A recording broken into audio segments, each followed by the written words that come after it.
Tokito vs Gyoko is a disappointment. We have finally seen Tokito Muichiro in action against Gyoko. It was a huge fight that was highly anticipated by the fans for years, since Tokito has first been introduced as the Mist Ashira in the first season. After all the fights involving a Ashira and an upper moon have been long and tense, so this one should have been the same, right? In reality, this fight has been quite quick and expeditive, and it seems this season focused way more on the battle where Tanjiro was involved. So I understand why some people have been disappointed. At first, we could think that this fight was rushed because of the lack of time to further develop it in the season. But what if, beneath the action, there lies a deeper meaning and a powerful lesson that we can all apply to improve our lives? Today, we'll be analyzing Muichiro's character arc and understanding the main takeaway we can learn from his journey. We first meet Muichiro when he asks Kotetsu for the key to activate the 6-arm training robot. But despite being a Ashira, he initially comes across as a cold, rational and detached character, seeming to value only strength. But in the following scene, we see him interacting with Tanjiro and having his first breakthrough moment, where Tanjiro eloquently says to him, 人のためにすることは結局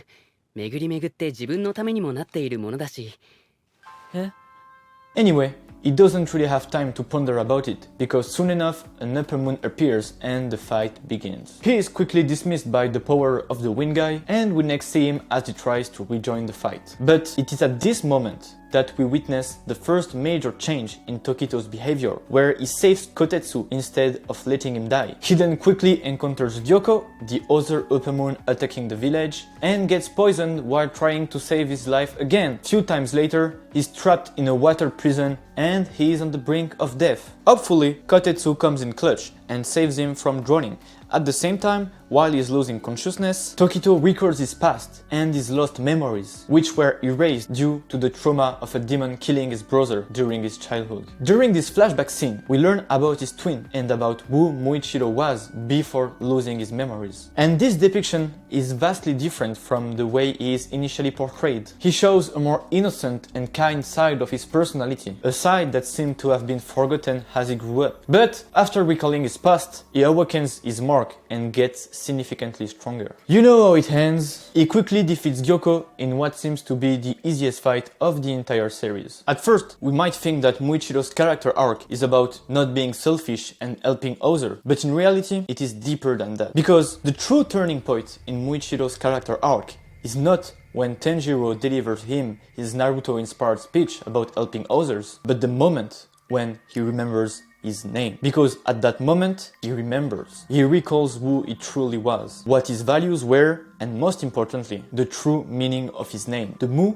in Muichiro's name signifies infinity, representing the infinite strength he can pull when helping others. It is at this moment that his core appears. But why does he become stronger? It isn't just some plot armor. By recalling his true name, he remembers his deepest purpose, which is not just about being the strongest and unleashing his rage, but to help and protect others. He finally reconnects with his true self, and that's why he became stronger. And this perfectly illustrates the importance of clarity. Because without understanding yourself, you can't succeed in anything in life. Without clarity, there can't be results nor feeling of accomplishment. And it doesn't happen by default, but by design. It must be intentionally created. People who succeed in creating a life full of accomplishment have absolute clarity about who they are, their strengths, their weaknesses, and their purpose. It is when you fully understand yourself that you can understand what you want to achieve in life. So let me ask you a question. Who are you? And I'm not talking about your name, your address, your job,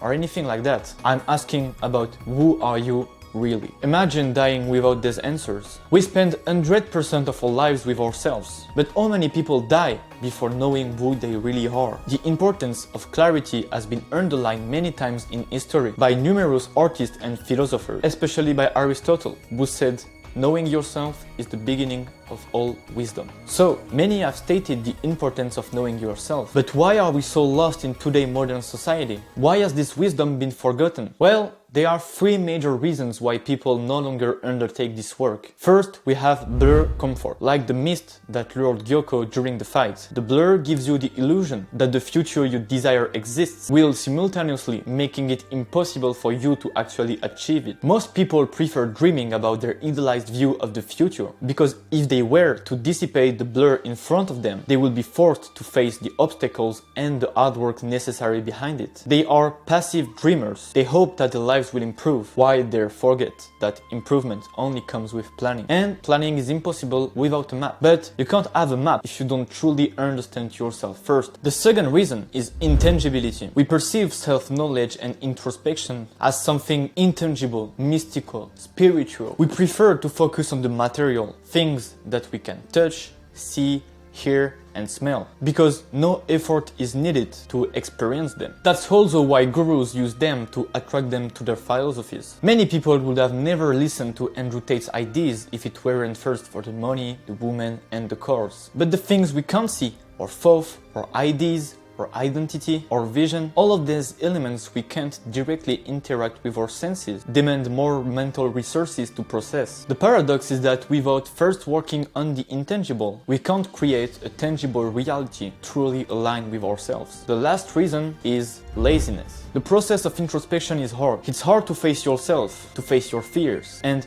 even harder for some to acknowledge your strengths. Our past, our environments, and our beliefs shape our worldview. We prefer to ignore it rather than confront them, because confronting them means questioning them. But questioning your reality and your worldview asks you to be brave. And modern psychology acknowledges that our brains are not wired for growth, but for survival. And because this process takes a lot of effort, our brains prefer to conserve that energy to focus on the tangible and instant gratification. So now we know why we avoid doing this work. But what is the true risk of neglecting clarity? Well, you wander through life without meaning. You know deep down that there is more to it, but you are afraid to confront the answers. So you distract yourself endlessly with food, video games, addictions, or superficial relationships. You procrastinate on what you know deep down is your purpose. You quit because you lack the drive behind your actions. And then, after a life full of effort, you end up in delusion. You die full of regret, realizing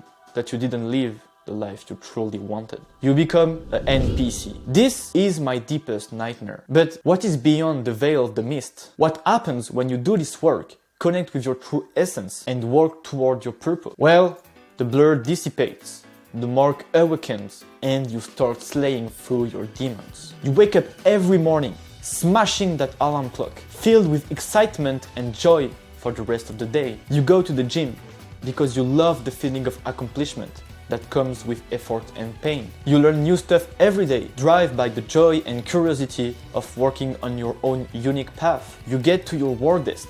You face the temptation of procrastination, but you quickly dismiss it. You begin to develop a healthier relationship with yourself, because you understand who you are. You understand your strengths, your weaknesses, and most importantly, you accept them, which leads you to stand your ground more during social interactions. And this sense of absolute clarity about yourself gives you unshakable confidence. Confidence similar to Tokito's against Gyoko, even after the latter awakens his true form. He remains totally grounded with fighting, maintaining calmness and focus. This confidence is far more powerful than the one you get from material things, such as muscles, money, clothes, or relationships. It is the deep-seated confidence that you are on your own unique path and living the life that is your destiny. You too can become the main character of your life. And when you achieve that, you can finally reach the ultimate life goal from Japanese philosophy, Ikigai. Ikigai is a Japanese concept that combines the terms Iki, meaning alive or life, and Gai, meaning benefit or worth. It literally means raison d'être in French. Ikigai is the intersection between what you love, your craft, what the world needs, and what you can be paid for. This is where your purpose resides and what you should aim to attain with your life. But know that you understand the crucial importance of clarity. How can you start knowing yourself better from now? The mistake will be to leave this video and revert to your usual life like an NPC will do. But if you deeply understand what I've said, then your inner journey can begin. Start asking yourself some questions. What are your strengths?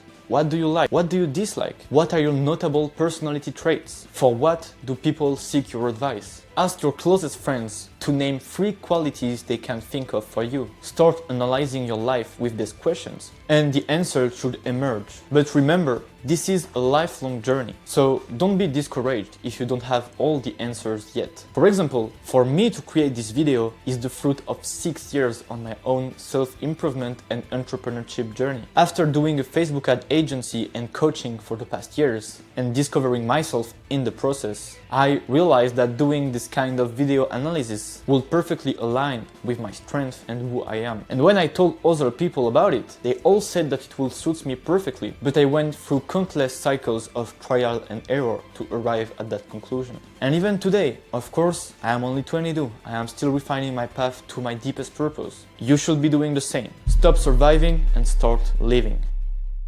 Now, if you're looking for some concrete exercise and processes to speed up your inner journey, I would be sharing the exact exercise I went through in my first email newsletter. Once I reach my first 100 subscribers on my email list, I'll be writing weekly essays where I will distill as much value as possible on how to live a life full of accomplishment in every areas of your life. So be sure to subscribe using the link in the description so you don't miss this. Thanks for watching.